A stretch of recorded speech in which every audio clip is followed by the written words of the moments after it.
आज चतुर्थ दिवस की कथा समाप्त हो गई है। आज की कथा में गुरु जी ने काफ़ी अच्छे अच्छे उपाय बताए हैं और बहुत ज़रूरी जानकारी दी है। तो सबसे पहले गुरु जी ने कहा, अगर कोई भी व्यक्ति अगर शिव भक्ति में डूबने वाला है तो उसको हराना मुश्किल ही नहीं नामुमकिन है, क्योंकि उसकी रक्षा स्वयं महादेव करते हैं।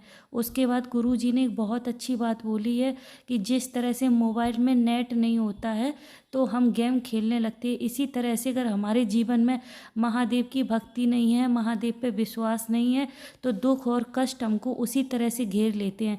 इसलिए हर किसी के जीवन में महादेव की भक्ति और विश्वास उनके प्रति जरूर होना चाहिए। फिर गुरुजी ने बोला है कि हर हिंदू को अपने घर में कुसा अवश्य रखनी चाहिए। और कुसा कहाँ रखनी चाहिए, इसके गुरुजी ने 3 स्थान भी बताए हैं।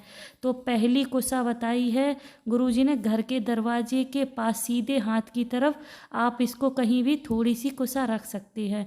और दूसरी कुसा गुरुजी ने बोली है घर के मंदिर में रख सकते हैं। और तीसरी कुसा गुरुजी ने बोली है कि जैसे रसोई घर में पानी का परिंदा होता है तो आप वहाँ उसके पास रख सकते हैं, नहीं तो आप रसोई घर में कहीं भी सुरक्षित उसको रख सकते हैं। अगर ये कुसा अगर हमारे घर में पितृपक्ष में अगर हम लोग अपने घर में अगर रखते हैं तो 1 साल तक हमारे घर में पितरों की कृपा बनी रहती है और कोई भी बड़ी बीमारी हमारे घर में प्रवेश नहीं कर पाती है। उसके बाद एक गुरुजी ने बहुत अच्छा उपाय भी शेयर किया है।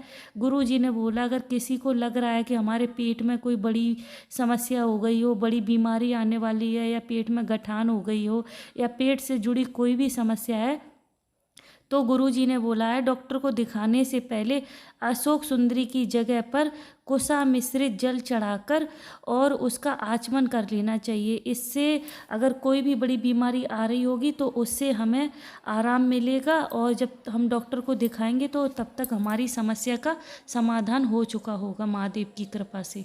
एक बात गुरुजी ने और भी बोली है कि अगर पेट से जुड़ी अगर किसी भी प्रकार की समस्या है तो माता पीवरी का नाम लेके 5 दूर्वा अशोक सुंदरी की जगह पे समर्पित करके उनको खाने से भी हमें आराम मिल जाता है। तो ये दो उपाय गुरुजी ने आज शेयर किए हैं।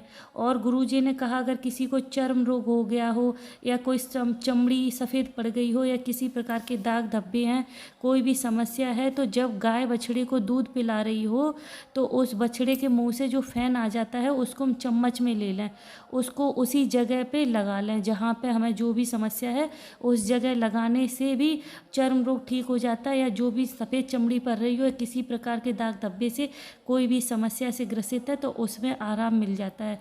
तो आज की कथा में गुरुजी ने ये अच्छे अच्छे उपाय शेयर किए हैं। श्री शिवाय नमस्तुभ्यम। जय भोलेनाथ।